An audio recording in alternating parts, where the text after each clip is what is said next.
Tout le monde. En cette fête de Hanouka, on va, avec l'aide de Dieu, prendre quelques enseignements du Likutei Moharan et de Rabbi Nathan. L'enseignement numéro 2 du deuxième tome du Likutei Moharan, la Torah Beth, qui parle justement de Yemei Hanouka.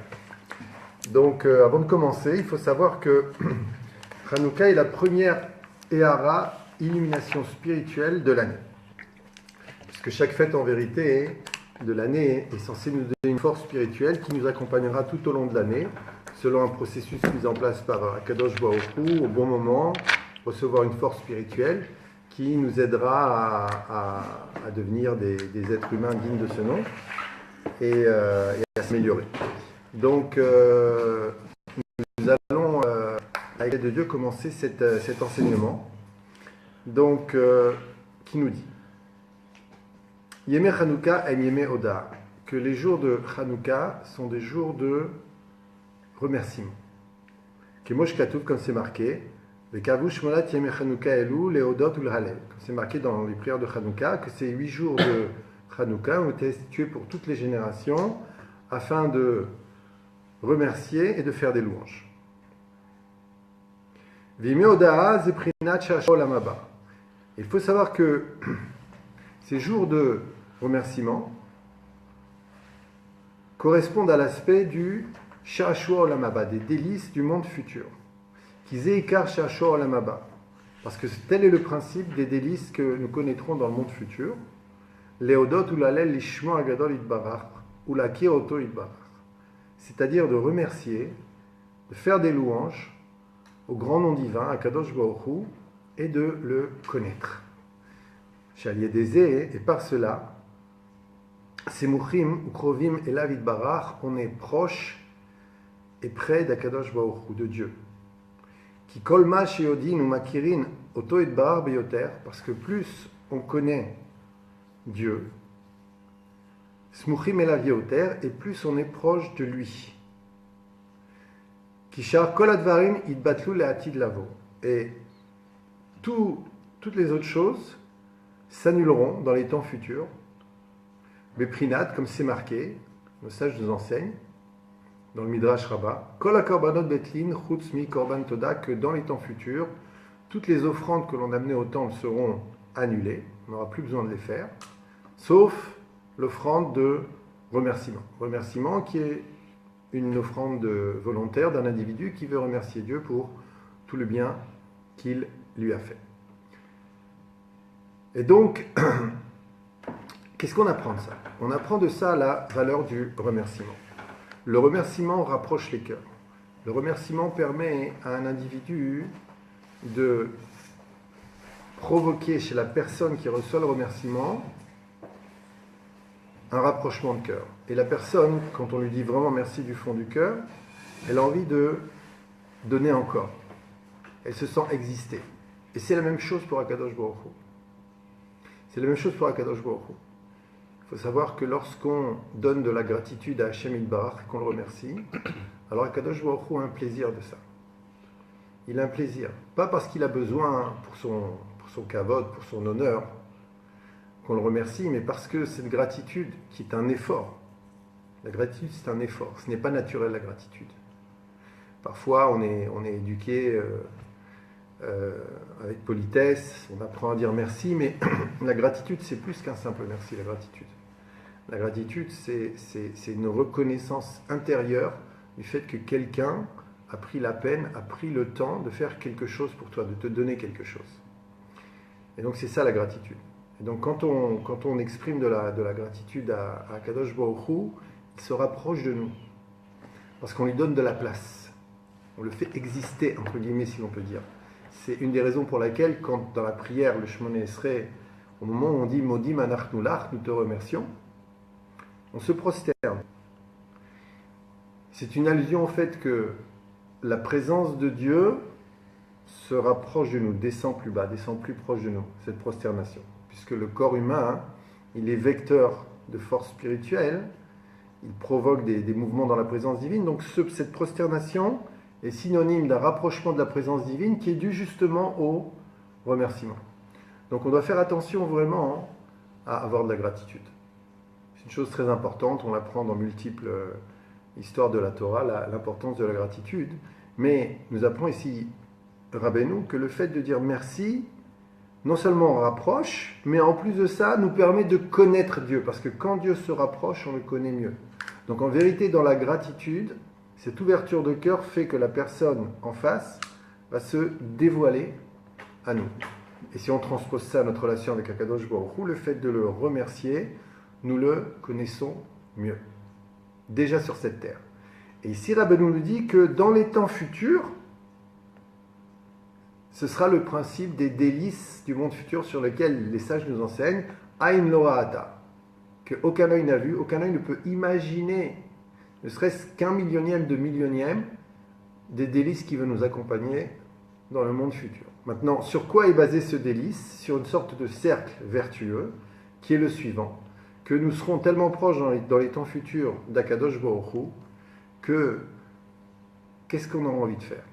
Eh bien de le remercier. C'est-à-dire que là, notre gratitude, elle sera très très facile parce que on sera inondé du fait que Akadosh Baruch Hu est bon et de tout l'amour qu'il est profond. On sera inondé de cet amour-là, de cette connaissance-là. Et on lui dira merci. Et on lui dira qu'on l'aime, et on lui dira merci. Et plus on lui dira qu'on l'aime, et plus on lui dira merci. Et plus on le connaîtra, et plus on l'aimera, et plus on lui dira merci. C'est le cercle vertueux des délices du monde futur, sans arrêt. Imaginez, pour avoir une idée de à quel point on ne comprend pas ça, parce que là on parle de l'éternité. Imaginez maintenant quelqu'un qui est très amoureux. Alors il dit à la personne qu'il aime, je t'aime, je t'aime, je t'aime, je t'aime, une demi-heure. Bon, au bout d'une demi-heure, peut-être qu'il va un petit peu se calmer, ou la personne en face va dire, bon, si on passait à autre chose, 1 heure, 2 heures, 3 heures, à un moment il y a une limite. Normal. Combien de temps on peut dire je t'aime? Okay. Mais dans les temps futurs, on ne cessera de dire à Kadosh Baruch Hu combien on l'aime et combien on le remercie. On ne pourra pas s'empêcher, ça sera éternel. Vous imaginez la dose d'amour qu'il faut avoir pour éternellement dire je t'aime? On ne peut pas vraiment imaginer. Mais ça sera à la hauteur de cette éternité du monde futur. Et plus on lui remerciera, on lui dira je t'aime, et on prendra donc conscience, et on le connaîtra, okay, et plus on se rapprochera de lui, et plus on le connaîtra. Ça c'est pour le monde futur. Maintenant transposé à notre réalité quotidienne dans ce Olamazé, dans ce monde matériel-là, okay, on peut dire que le fait d'apprendre à avoir de la gratitude nous rapproche de l'autre et nous permet de le connaître, de créer une relation authentique entre lui et nous, basé sur la compréhension, la connaissance, l'amour, à condition qu'il y ait de la gratitude. On perd l'habitude de dire merci à Hashem Yitbarach. On perd l'habitude de dire merci à Hashem Yitbarach. C'est seulement dans les grands moments qu'on dit merci. Par exemple, lorsqu'on a un enfant, on est les plus heureux au monde, on dit merci, merci, on n'arrête pas de remercier Hashem Yitbarach. Maintenant, quand il a 1 an, 2 ans, 3 ans, c'est plus avec le même enthousiasme, mais c'est pourtant le même enfant, il est toujours là. Et il y a autant de raisons, voire plus maintenant, de lui dire merci. Okay. Mais on s'habitue. Alors cette habitude-là, il faut s'en défaire. Il ne faut pas considérer que les choses soient for granted, acquises. Okay. Il ne faut pas attendre de perdre une chose pour en reconnaître la valeur. Mais par contre, on peut donner à une chose sa vraie valeur en ayant de la gratitude par rapport au fait qu'on l'ait reçu soit de Dieu, soit des hommes. Donc Rabbi nous apprend que les jours de Hanouka sont des jours de louange et de remerciement. Et donc cette pratique-là, de la louange et du remerciement, elle est très très très importante. Très très importante. Il faut s'habituer tout le temps à dire merci. Le matin quand on se réveille, la première impulsion, c'est un remerciement. On remercie Hachem. On remercie Hachem de nous avoir rendu notre âme et de la confiance qu'il place en nous, de nous l'avoir rendue. C'est pour ça qu'on termine en disant Rabba emunatecha. Tu as une grande confiance, Hachem. En quoi? En moi. En moi. Okay. Il y a une grande confiance en moi, Hachem. Et Hanouka, il faut remercier. Hanouka, c'est C'est la première illumination de l'année, comme on a dit, et cette illumination de l'année, elle nous apprend que tout est possible, c'est le miracle. C'est-à-dire, c'est avec cette impulsion qu'on commence une journée, Akadosh Baruch Hu est avec moi, okay, tout est possible. Le miracle est possible. Okay. Donc, c'est le premier message. C'est-à-dire, tu commences l'année, sache que tout est possible. Okay. Donc, cette idée-là du remerciement, elle va te connecter à cette possibilité du miracle. Parce que plus tu connais Hashem Yitbarach, et plus tu sens à quel point, en vérité, rien n'est impossible. Rien n'est impossible avec Hashem Yitbarach. Okay. S'il est proche de moi, alors à ce moment-là, je vais gagner en estime de moi et je vais pouvoir faire les choses qui par manque d'estime de soi, me bloquent. Donc la vraie relation avec Hashem Yitbarach indépend de cette relation, de cette construction de la relation avec Hashem Yitbarach, elle passe par le remerciement. C'est pour ça qu'il est bon de faire l'effort, par exemple, quand on fait les bénédictions, de prendre une seconde, ça prend une seconde, et juste de conscientiser le fait que maintenant je vais manger ce que tu me donnes, je vais boire ce que tu me donnes. Je vais faire une mitzvah et je te remercie, parce que mitzvah c'est un cadeau. Et donc ça c'est la première illumination. Okay.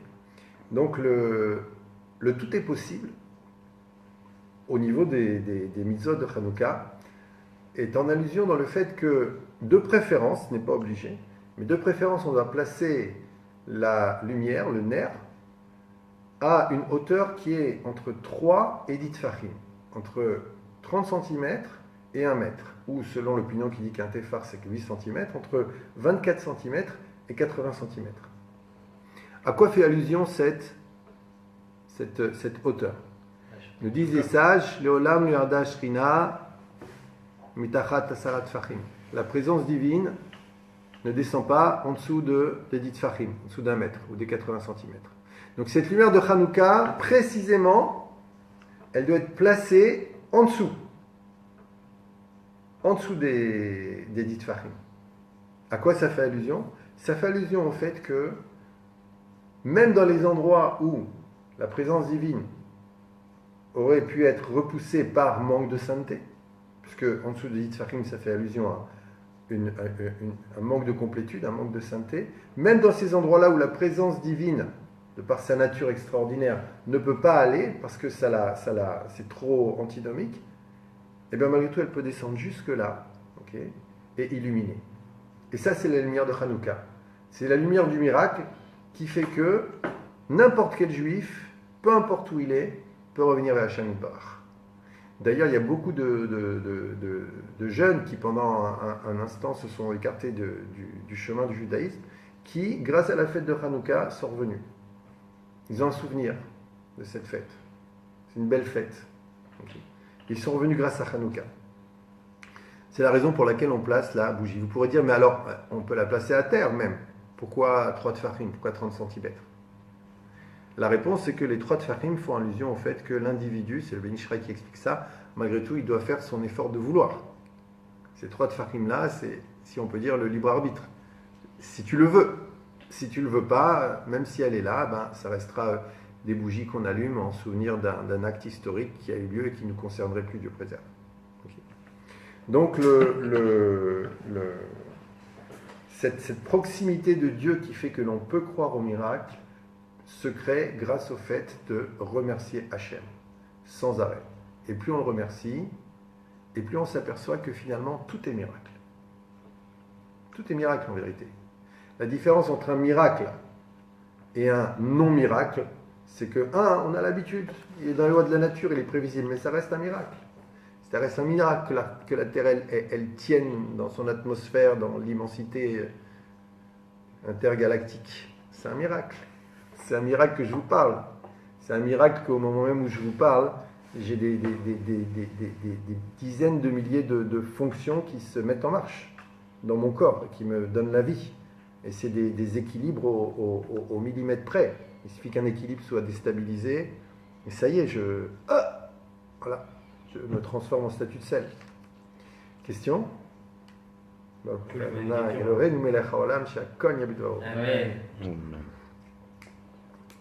Juste au niveau de la Chazara Betchouva, comme tu as dit, c'est à Hanouka qu'il y a. Mais en fin de compte, ça vient de la personne elle-même, de son libre arbitre, ou c'est Dieu dans son immense bonté, comme j'avais lu une fois, qui envoie quelque chose, une étincelle qui ranime. Non, Est-ce que ça vient réellement de la personne? bien sûr, bien sûr. Dieu propose, l'homme dispose. Dieu n'enlève jamais le libre arbitre. Dieu propose, l'homme dispose. C'est comme ça que ça se passe. Hachem envoie une illumination et l'individu a le choix de prendre le train en route ou pas. Il l'aura toujours. Toujours. On a toujours le libre arbitre. C'est d'ailleurs même le libre arbitre essentiel de qu'est-ce que je vais faire de ma vie. Est-ce que je vais aller dans une bonne direction ou est-ce que je vais m'endormir sur mes lauriers? C'est le libre arbitre essentiel. Donc, je vais vous donner une technique de remerciement qui se fait. C'est bien de le faire à côté des bougies de Hanouka. Pendant la période de Hanouka, c'est bien. Ça peut se faire tout le temps. Si vous avez la possibilité et qu'il n'y a pas trop de mouvement autour de la bougie de Hanouka, ou alors quand vous serez seul, qui consiste à se mettre, à s'allonger, s'asseoir confortablement et à fermer les yeux. On ferme les yeux, on attend d'être confortable, et puis on se concentre sur son cœur, et de son cœur, on lance un merci. Pour l'instant, ce n'est pas des mots. L'impulsion, elle vient du cœur, elle consiste à lancer un merci qui vient du cœur, de tout son cœur. Alors, ce merci monte et il va s'exprimer par la bouche. Et on va dire merci. Ce merci-là, il va sortir de la bouche, mais il va re-rentrer par l'oreille, puisqu'on l'entend. Il re-rentre par l'oreille et il pénètre notre esprit, notre cerveau, pour monter jusqu'à l'âme. Si vous faites ça dans cet état-là, en fermant les yeux, confortable, en lançant un vrai merci, et en le répétant ce merci, vous pouvez ressentir une plénitude, une plénitude, une proximité d'Hachem Yitbarach. Et en le répétant, après, tout ce processus-là que j'ai décomposé, il devient un. Après, c'est un merci en concentration avec sa neshama, donc en connexion avec Hachem Yitbarach. Okay, tout ça, ça devient un. Et à partir de là, on peut commencer même à le remercier et à détailler son merci. Merci pour, et merci pour, et merci pour. Le remercier. Et puis, on peut créer des moments de silence et écouter les réponses. Il y a des réponses dans ces états-là de connexion d'Hachem Yitbarach qu'on peut créer grâce au merci. Il y a des réponses. Okay. Ça peut être des encouragements simplement. Ça peut être ressentir que Kadosh Baruch Hu, il est content de nous. Ça provoque une plénitude. Des fois, ça peut être des réponses qu'on attendait depuis longtemps. Okay. Mais ça provoque une plénitude, une compassion extraordinaire. Et donc, on peut continuer à le remercier. Et puis ouvrir les yeux et voir autour de nous et voir qu'en vérité, il n'y a que de l'amour, il n'y a que de la compassion dans le monde, pendant ce moment de vérité. On peut le voir. Puis si on a des gens à côté qu'on aime, on peut aller les embrasser, les dire qu'on les aime, leur dire qu'on les aime, être gentil. Ou alors, si on est seul, on peut continuer en priant, après avoir remercié Hachem Yitbarach, et lui demander ce dont on a besoin. Alors la grande question, c'est que Rabbi Nathan pose, mais c'est pas hypocrite. Ça fait Louis de Funès un peu. J'allais le dire. Hein? Louis de Funès, comment il fait? Monseigneur, comme vous êtes gentil, comme vous êtes beau, est-ce que vous pourriez, s'il vous plaît? C'est hypocrite. Alors, en vérité, pas du tout. Pas du tout. Quand on dit que c'est hypocrite, c'est parce qu'on oublie la dimension désintéressée propre à chacun de nous quand on dit merci. Et c'est à cette dimension à laquelle je m'adresse. Celle qui vient du cœur, de l'âme, que nous avons tous. Et qui est foncièrement pure. Il suffit de s'y connecter, c'est tout. Et c'est pas difficile, c'est nous. C'est le vrai nous. Quand ce merci que tu lances, ça va pas être un calcul. Ça va être une impulsion de ta volonté, de ton libre arbitre, pour vouloir remercier Hachem, okay, de tout le bien qu'il nous fait. Même si la situation autour, elle est batata. Okay, c'est un moment où, ça y est, tu t'isoles de tout.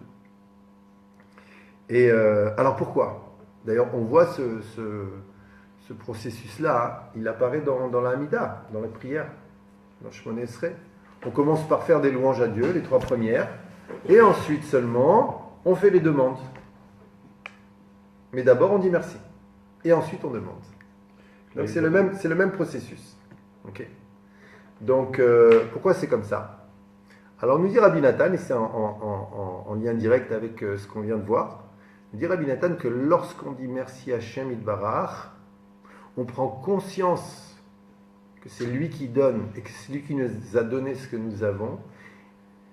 Et donc on a confiance en lui et cette confiance nous accompagne après lorsqu'on lui fait des demandes afin que les demandes puissent être acceptées.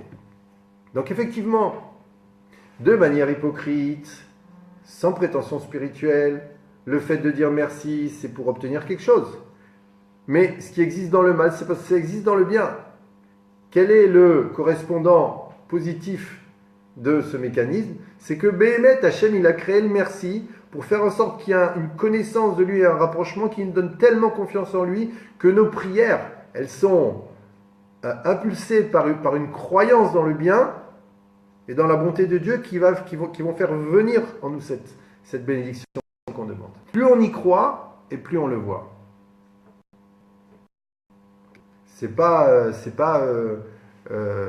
Nous on ne dit pas je ne crois que ce que je vois.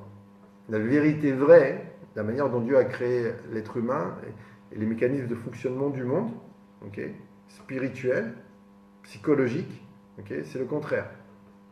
Je ne vois que ce que je crois. Mais ce que je crois vraiment. Okay, c'est ce que je verrai. Si je crois que j'y arriverai pas, Dieu préserve, il y a peu de chances d'y arriver. Donc comment dire, plus tu remercies, plus tu t'approches, plus tu aimes, plus tu comprends à quel point tu es important pour l'autre, pour Dieu, et plus tu pourras, en lui parlant, obtenir de lui ce qu'il veut te donner. C'est la clé, il te la met dans les mains, la clé. Cette clé, c'est la gratitude, et c'est la clé de tous les miracles.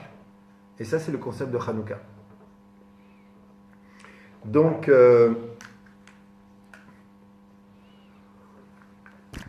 on va maintenant développer ce que dit Rabbi Nathan sur Hanouka. Alors, qu'est-ce qu'il raconte Rabbi Nathan sur Hanouka? Il nous dit, et on le voit, que Hanouka tombe toujours pendant les parachiotes qui racontent l'histoire de la vente de Yosef. Toujours. Ok. C'est lié. Donc, c'est toujours là. Par exemple, on a lu Vayeshev juste la veille de Hanouka, et le 7e jour de Hanouka, on lira Miketz. Et les deux traitent de la vente de Yosef, de la descente de Yosef en Égypte, de son accession au poste de vice-pharaon. Et donc, c'est toujours là. Et le point central, en vérité, avec lequel il fait un parallèle, c'est la dispute entre lui et ses frères. C'est ça le point central. Okay? Et il dit que cette dispute entre lui et ses frères est à comparer à une autre dispute. Quand je dis dispute, maintenant c'est une dispute juridique au niveau des lois, qui est connue en ce qui concerne Hanouka, et qui est de quelle manière allume-t-on la Hanoukia, sur lequel il y a une controverse entre l'école de Shammai et l'école de Hillel. L'école de Shammai, elle dit, le premier jour on allume 8 bougies, parce qu'il y a 8 jours de fête, donc on est en harmonie avec la durée, 8 bougies, 8 jours. Deuxième jour, il reste 7 jours, 7 bougies, 8, 7, 6, 5, 4, 3, 2, 1, 0. Et avec Hillel, et c'est comme ça qu'on fait, lui il dit non, en vérité ce qu'il faut c'est faire 1, 2, 3, 4, 5, 6, 7, 8, Mossif Veoler. On rajoute et on continue. Okay.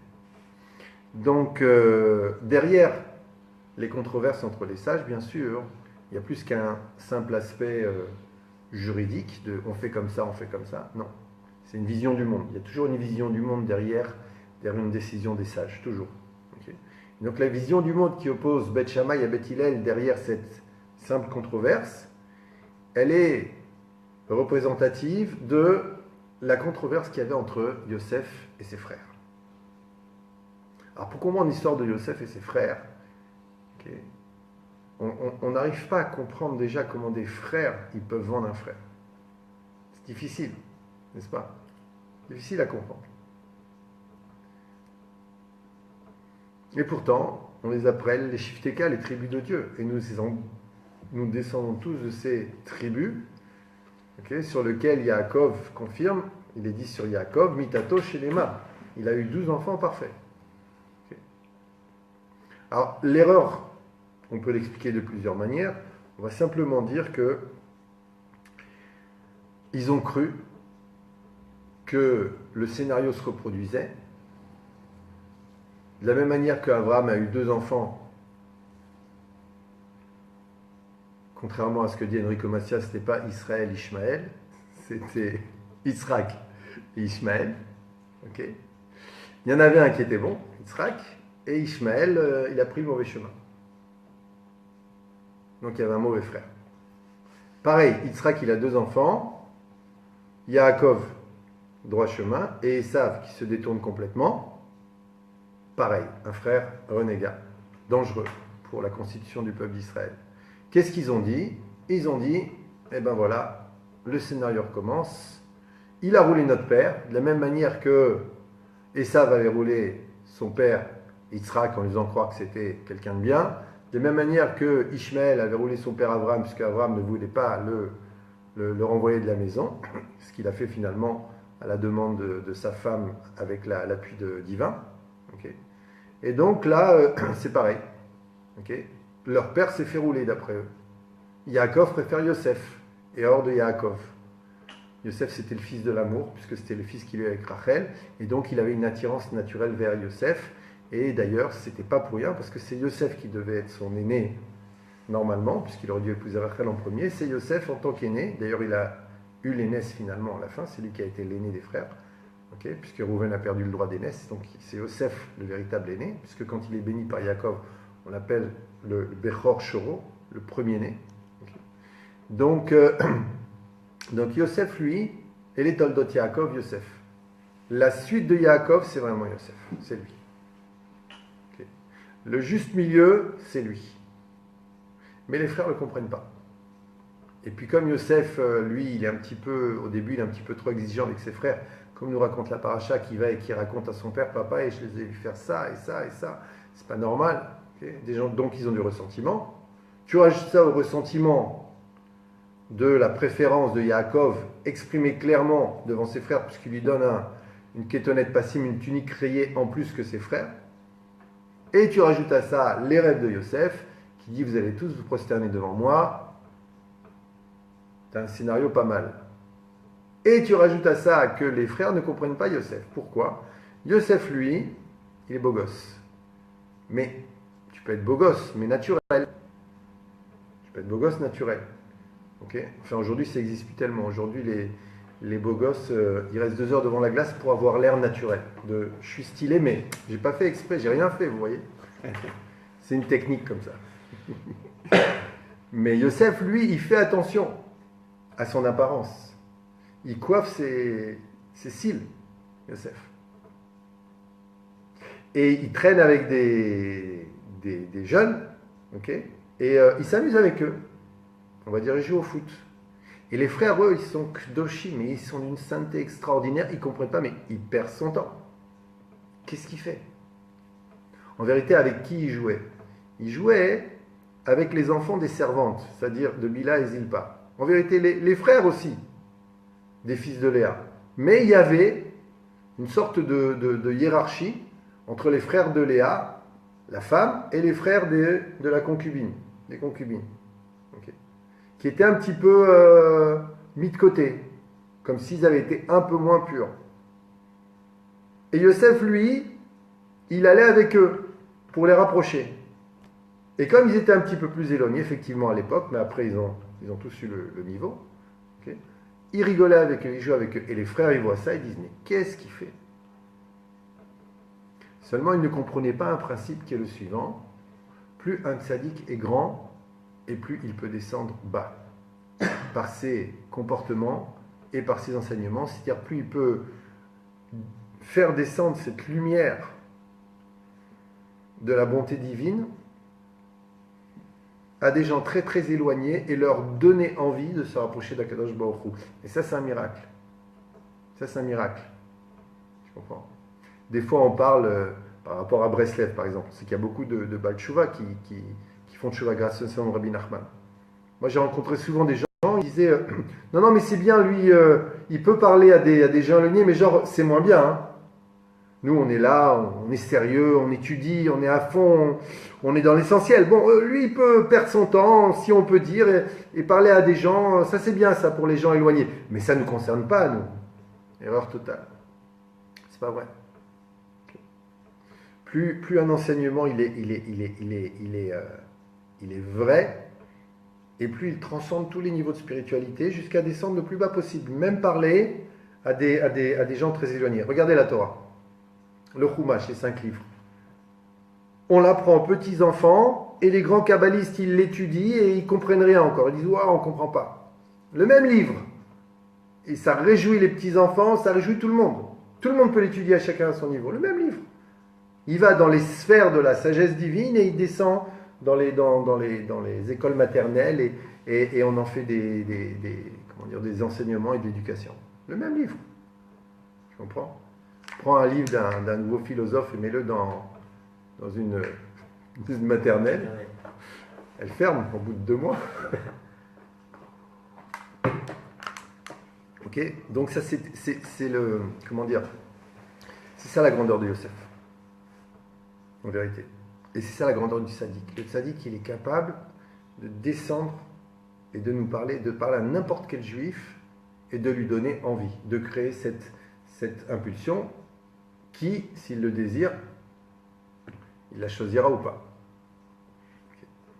Donc maintenant, on va comprendre quelle est la marloquette entre Yosef et ses frères. Okay. Puisqu'on dit que c'est la même que Beth Hillel et Beth Shammai.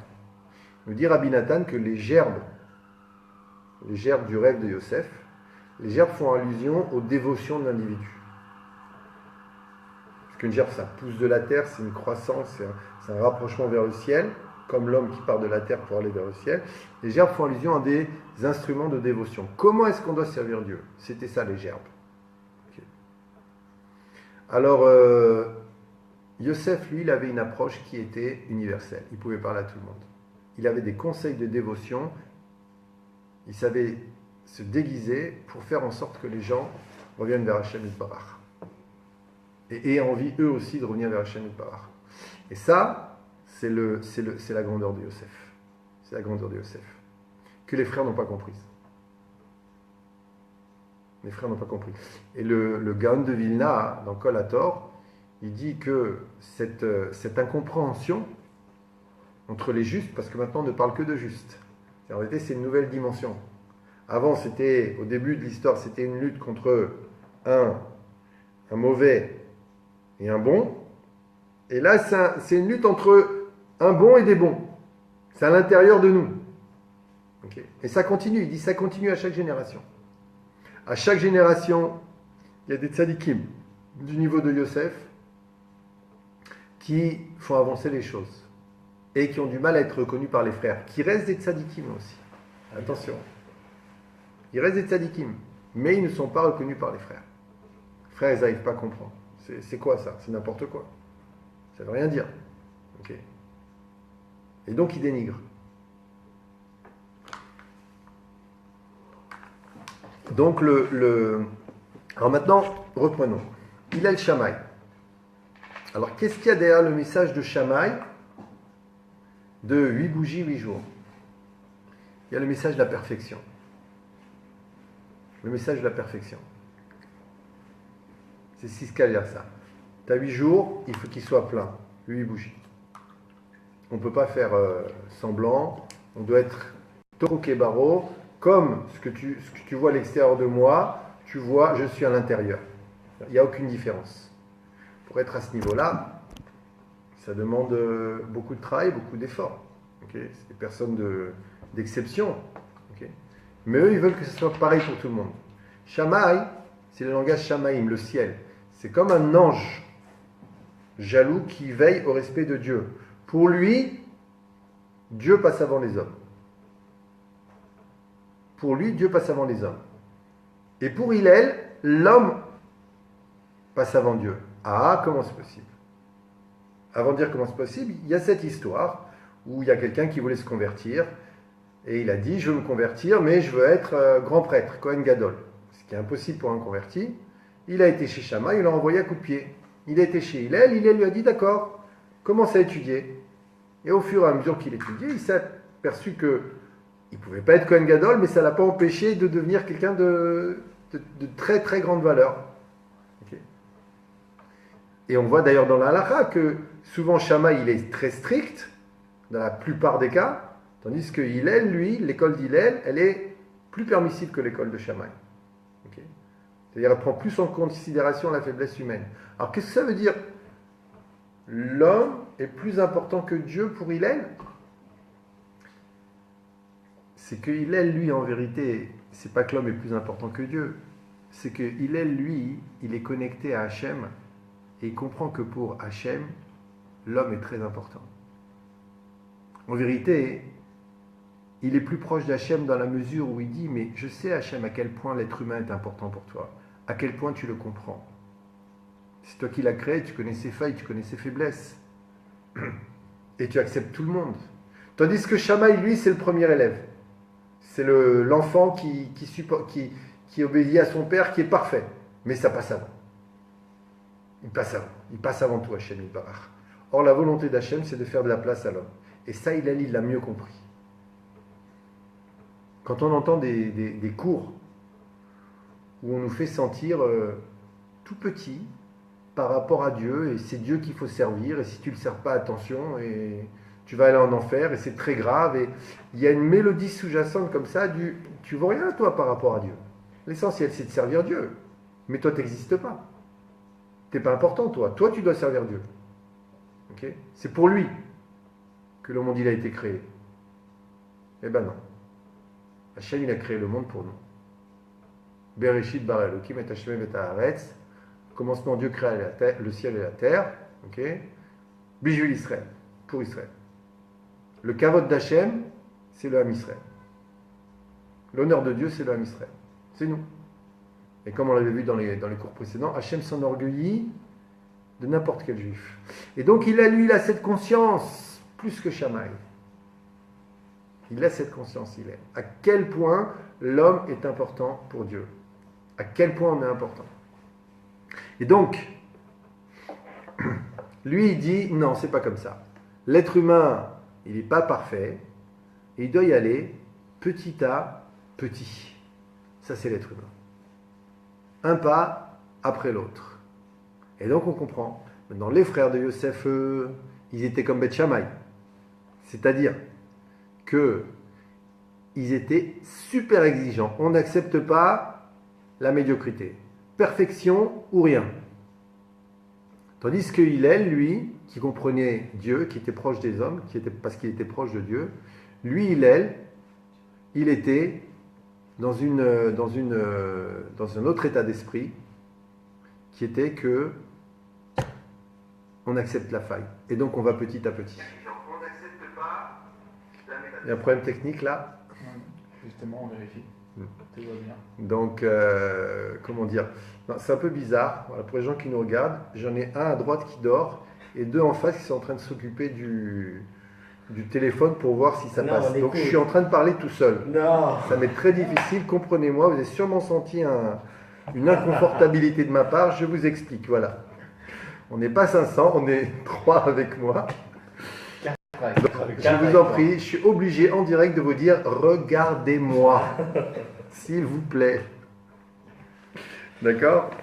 Donc on continue. Alors, il y a d'autres aspects dans la paracha, les parachutes de Yosef, qui nous apprennent aussi de quelle manière on doit servir Dieu en connexion avec Hanouka. Par exemple, on voit que on vend Yosef à une caravane d'Ishmaélim et nous dit Rashi, okay, regarde le cadeau que Dieu fait aux tzadikim. Pourquoi? Parce que d'habitude les Ishmaélim ils transportent les Arabim, il dit les Arabes, du pétrole et du combustible. Déjà, imagine, plus de 3000 ans. Ils transportaient déjà du pétrole, du combustible. Les Ça Arabes. sent mauvais et tout. Ok. Et ça sent mauvais. Et ça, c'est mauvais pour la santé. Ok. Et là, Yosef se trouve dans une cargaison. Le passouk nous dit qu'elle contenait du baume, des aromates, du lotus, des substances avec une bonne odeur.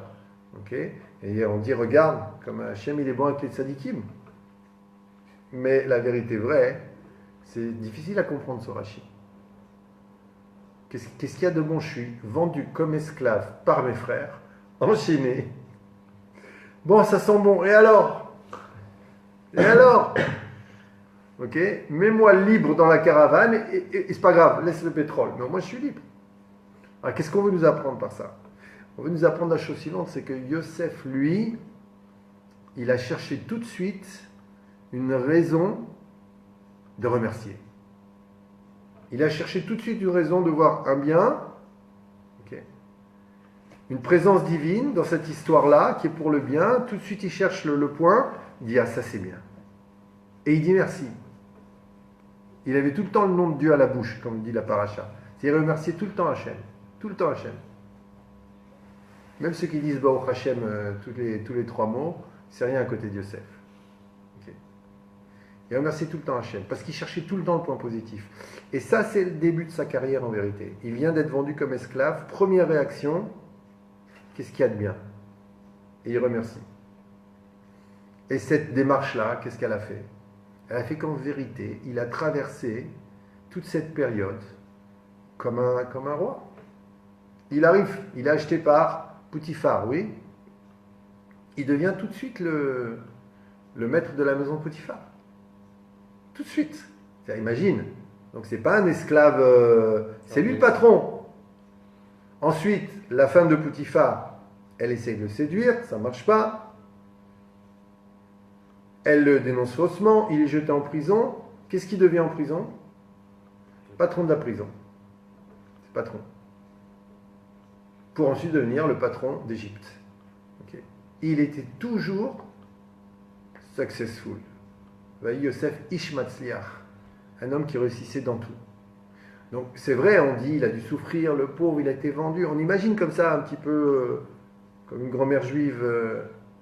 Mais en vérité, dans l'absolu, il a eu des conditions de vie très, très, très acceptables, voire très agréables. Pratiquement tout le temps. Pourquoi? Parce qu'il voyait toujours le bien et il remerciait Kadosh Baruch Hu. Toujours pour le bien. Ce n'est pas une démarche habituelle chez nous. Nous, on passe notre temps à voir en premier ce qu'il ne voit pas, ce qui ne va pas. Ce qui ne va pas. Ton enfant, il a rangé la chambre. Ah, ça, c'est pas en place. Mais regarde, non, ça tu l'as pas rangé, ça. Ok? Ah, c'est bien, mais, en vérité, on veut dire que le mais. Le c'est bien, ok? C'est un petit encouragement. Mais il ne faut pas se tromper. La mélodie qui passe, c'est pas c'est bien. C'est mais. C'est ça qui passe. Parce qu'en vérité, c'est ça qui nous a le plus touché. Okay. Généralement, dans une phrase, le plus important, le message que la personne elle veut dire, c'est ce qu'il y a après le mais. C'est ça l'essentiel de son message. Okay. Donc, c'est bien, mais. Ah, oui, quelle belle table Shabbat. Tu as oublié le sel. C'est-à-dire qu'en vérité, même si tu reconnais que c'est une vraie table, mais tu es concentré sur qu'est-ce qui manque, qu'est-ce qui ne va pas. Et ça, c'est toute une culture propagée par les médias, puisque le jour où on aura des informations, on dira Monsieur Bouzaglou a fait une bonne recette au magasin, aujourd'hui il a fait beau, Madame Bouchoucha s'est promenée dans le jardin avec ses petits-enfants, il n'y a pas de problème, c'est fini, il n'y a plus d'informations, il n'y a plus de journal, c'est fini. Là, c'est que les mauvaises nouvelles. Le mauvais. Regardez, Dafka, ce qui ne va pas. Tu comprends? Dafka, ce qui ne va pas. C'est un niveau, ça. C'est pas un niveau, c'est une démarche. C'est pas un niveau. Ça nous semble un niveau parce qu'on est tellement conditionné à réfléchir comme ça que l'on pense que on va pas y arriver. Mais Yosef, il nous a donné la voie. Et cette voie-là, elle est donnée par Hanouka. C'est quoi la voie donnée par Hanouka? Fais un petit effort. Commence par un petit effort. C'est ça la voie. Ou alors, comment tu vas faire? Tu vas faire comme dans la paracha Miketz. Cette vache sortir d'une île grasse et bien portante, belle d'apparence, vinrent ensuite 7 vaches très maigres qui avalèrent les 7 vaches grasses et ça ne se voyait même pas dans leur ventre. C'est-à-dire que quand on a du bien, allusion aux 7 vaches grasses, quand il y a quelque chose qui n'est pas bien qui arrive, ça nous fait oublier tout le bien qu'on a, c'est-à-dire la vache maigre, elle avale la vache grasse, et on n'a même plus de souvenir de tout le bien, elle reste maigre. Et on voit juste une chose, ça va pas. Okay. C'est ça l'allusion, explique Rabbi Nathan, des 7 vaches. Qu'on est toujours concentré sur ce qui ne va pas. Et même s'il y a des choses qui vont, quand arrive un arrêt à ces choses-là, on ne se rappelle même plus les avoir eues. On ne se rappelle même plus les avoir eues. Et ça, regardez le cercle vicieux. Ça fait que même quand on prie Hachem et qu'on lui dit merci, on est accompagné par un manque de gratitude, puisqu'on ne sait pas s'arrêter à ce qui va. On ne regarde pas. Et donc on prie sans grâce.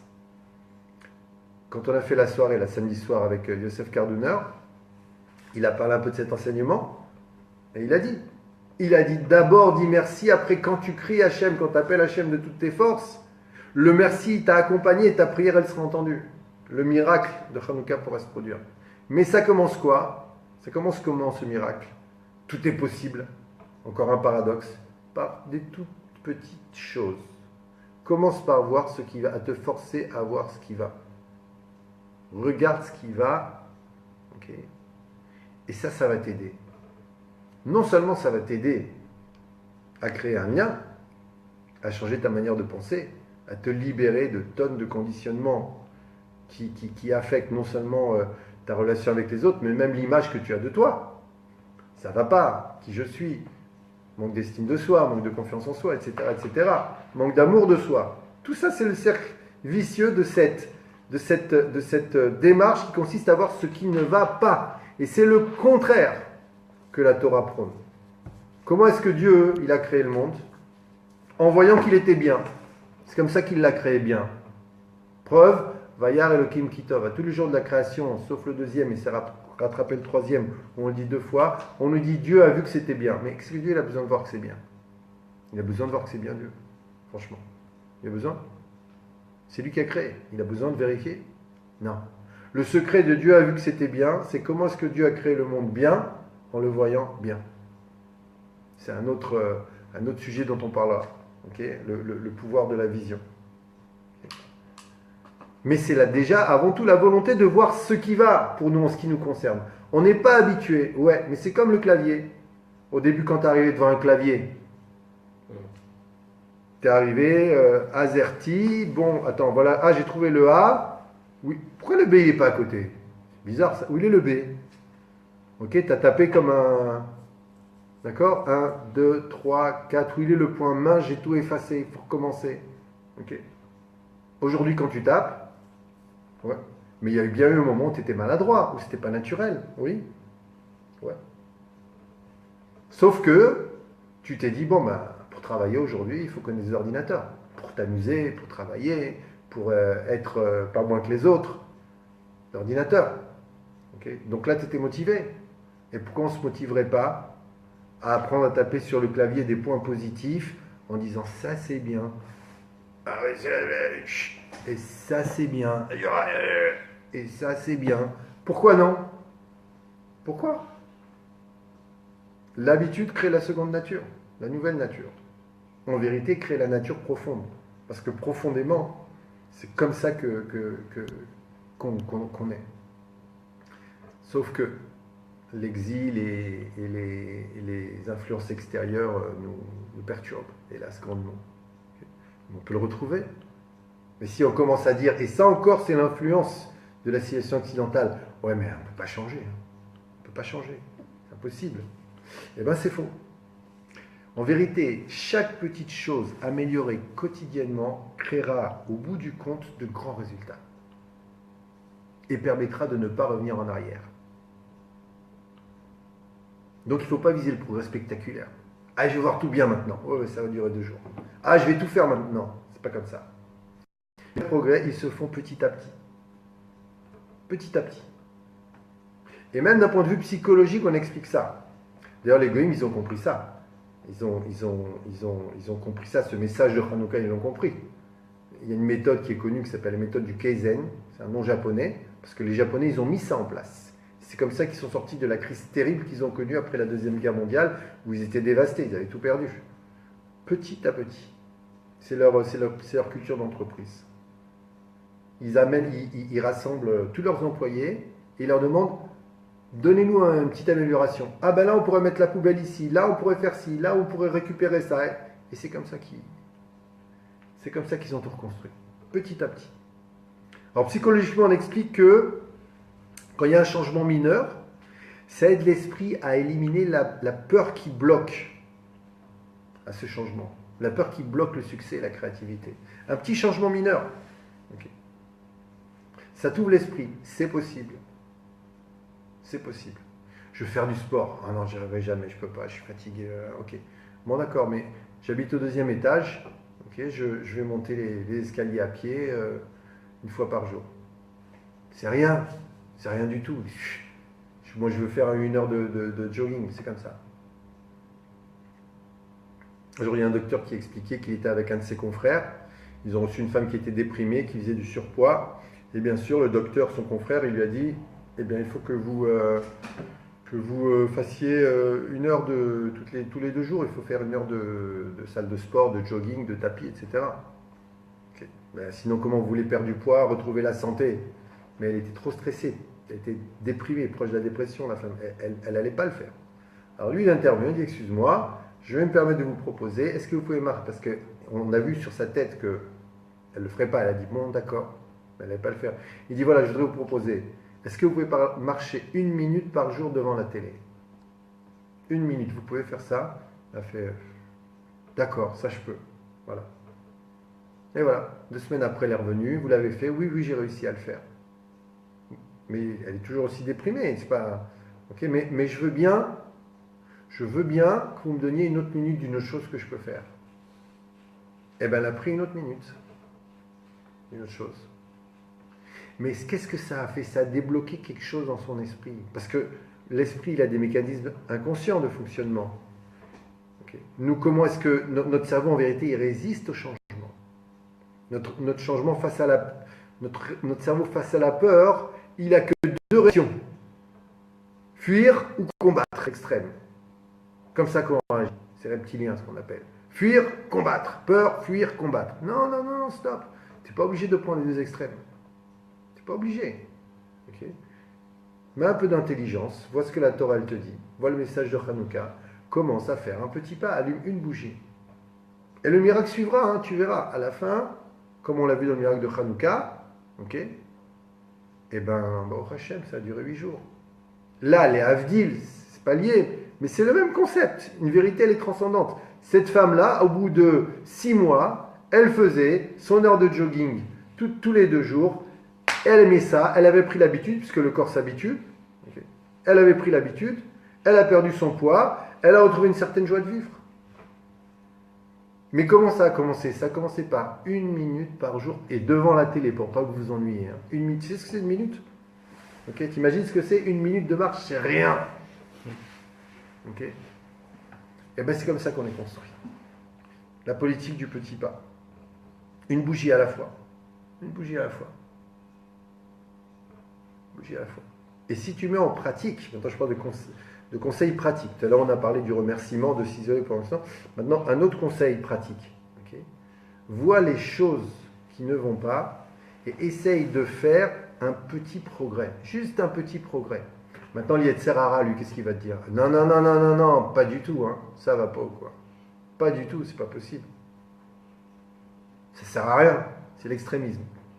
Okay. D'ailleurs, l'ange de la mort, il est appelé extrême, méod. Ce fut très bien, on dit le très bien, le très du bien, okay. Très bien, c'est le Yetzer Hara, c'est l'ange de la mort, ce très, il faut que ça soit très. Okay. Donc c'est comme ça qu'on change. Okay, tu as toujours ton bureau t'arrives pas. Ton bureau, c'est un balagan total. Okay, et bien maintenant, tu vas ranger un crayon. Range un crayon. C'est tout. Prends l'habitude de ranger un crayon. Voilà. C'est stupide? Non. C'est pas comme ça. C'est la première bougie de Hanouka. c'est Yosef qui est vendu comme esclave par ses frères, enchaîné, il ne sait pas où il va, et qu'il dit ça sent bon.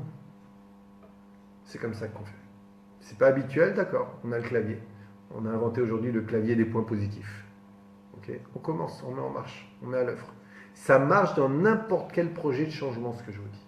Dans n'importe quel projet de changement. Okay, tu prends les trucs là à côté, ça je peux arranger un petit peu, ça je peux arranger un petit peu, ça je peux faire, ça c'est rien. Okay, à tous les niveaux. Par exemple, il y avait quelqu'un qui écrivait, un scénariste. Il dit, moi je commence jamais un scénario avec des grandes idées. La grande idée, non, toujours. Je vois quelqu'un dans la rue, je dis, qu'est-ce qu'il fait? Moi, il va boire un verre d'eau. Pourquoi il va boire un verre d'eau? Parce qu'il a soif. Mais qu'est-ce qu'il a soif? Parce que peut-être qu'il a eu... Et il commence à créer son... À partir de toutes petites choses, c'est là que la plus grande créativité, elle se développe pour lui. Okay. Donc, tout ça, c'est du concret. Ça, c'est du Hanouka, ça. C'est du Hanouka. Ça, c'est les conseils de la Torah, c'est les conseils des sages. Et si en plus de ça, et c'est avec ça qu'on termine, okay, tu suis les enseignements du tzaddik, et le tzaddik, qu'est-ce qu'il te dit? Il te dit, lui, vas-y doucement. Bet Hillel Achal te dit, à ton niveau. Première bougie. Le tzaddik, il te dit, va d'avoir Karov Elecha Meod, il dit le verset. Et Rabbi Nathan explique, la chose est très proche de toi, ça veut dire, Hachem, il t'attend pas là. Hachem, il t'attend ici. Tu es là, Hachem, il t'attend là, c'est tout. C'est tout. Hachem ne demande pas des comptes à quelqu'un pour une chose qu'il n'est pas capable de faire. En akadosh baruch hu babetronien briotav, ce que je viens de dire maintenant en français. Okay. Il n'est pas comme ça, Akadosh baruch hu. Pas du tout, du tout, du tout. C'est nous qui sommes perfectionnistes. C'est nous qui sommes trop exigeants avec nous-mêmes. C'est la pression de la société, du succès, et de la réussite et du stress que cela engendre qui nous ont rendus comme ça. Et donc, qui dit perfectionniste dit voir ce qui ne va pas. Il y a un profil psychologique très connu qui s'appelle le perfectionniste, qui est quelqu'un qui contient constamment une colère en lui parce que les choses ne sont pas comme il faudrait qu'elles soient. Alors, il ne se mettra pas en colère parce que ce n'est pas parfait de se mettre en colère. Il faut garder une contenance. Okay, mais il a cette pression de non, ça c'est pas bien. Et même s'il ne parle pas, son corps il est rigide comme ça. Okay, et il voit ce qui ne va pas. Il se reconnaît. Et il met la rasera, mais il ne s'en aperçoit pas lui. Lui, ce qu'il veut en vérité, c'est le bien, mais il confond perfection avec excellence. Perfection, c'est Bet Shammai, c'est 8 bougies. Excellence, c'est j'allume une bougie, mais je veux arriver à la deuxième, et je veux arriver à la troisième, la quatrième, la cinquième, la sixième, la huitième. C'est comme ça qu'on avance. Et ça, c'est les tzadikim qui nous l'enseignent. C'est le tzadik, d'ailleurs, il est en allusion dans la Hanouka. C'est comme ça qu'on va terminer. Okay, puisqu'on dit que la lumière de Hanouka, qui est la lumière du miracle, qui est la lumière originelle de la création que Dieu a cachée pour les tzadikim justement, okay, bon, je ne développe pas, cette lumière-là, Oraganouz, la lumière cachée, on n'a pas le droit d'en profiter. Ah ben mince alors, pourquoi on ne peut pas en profiter? Juste à regarder, mince. Mais en vérité, à part les 8 bougies, il y a une 9e bougie, non? Shamash. Elle est dans les Hanouka, je ne sais pas pourquoi, minag, mais c'est 8 bougies, pourquoi la 9e? Okay. Ah non, c'est pour allumer les autres. On ne l'allume pas en premier d'ailleurs, quand on allume les bougies de Hanouka, un petit halakha. Quand tu fais la bénédiction, tu allumes la bougie de la mitzvah, pas le shamash en premier. Tu peux allumer avant la bénédiction. Oui, tu peux allumer, tu mets un peu... Tu peux. Ok. Pourquoi il est là ce shamash? Pourquoi il est là? Shemesh. Shamash, c'est l'aide de Shemesh, le soleil. Et le soleil, c'est Moshe Rabbeinu, c'est le tzaddik qui était comparé au soleil, Moshe Rabbeinu. En vérité, le shamash, on dit, il est là parce que tu n'as pas le droit de profiter des lumières de Hanouka. Mais s'il y a une panne d'électricité, alors au moins, tu es dans le noir, tu n'as pas le droit, tu dois fermer les yeux. Non, non, il y a le shamash. Je peux ouvrir les yeux, je suis illuminé par le shamash. Ouais, c'est pas vrai, tu trouves les bougies de Hanouka en vérité quand même. Ouais, mais il y a le shamash. Le shamash me permet de profiter de la lumière de Hanouka. Et le shamash, c'est le tzaddik. Le shamash, c'est une vision de tzaddik. Grâce au tzaddik, on peut profiter de la lumière du miracle de Hanouka. Et n'importe quel juif peut réussir n'importe quoi dans la spiritualité, dans la matérialité, à condition qu'il suive les conseils des tzaddikim authentiques et de la Torah qui nous dit allume une bougie à la fois. Amen. Kenyarat. Hazak Obaro. Ça va me mettre à ça.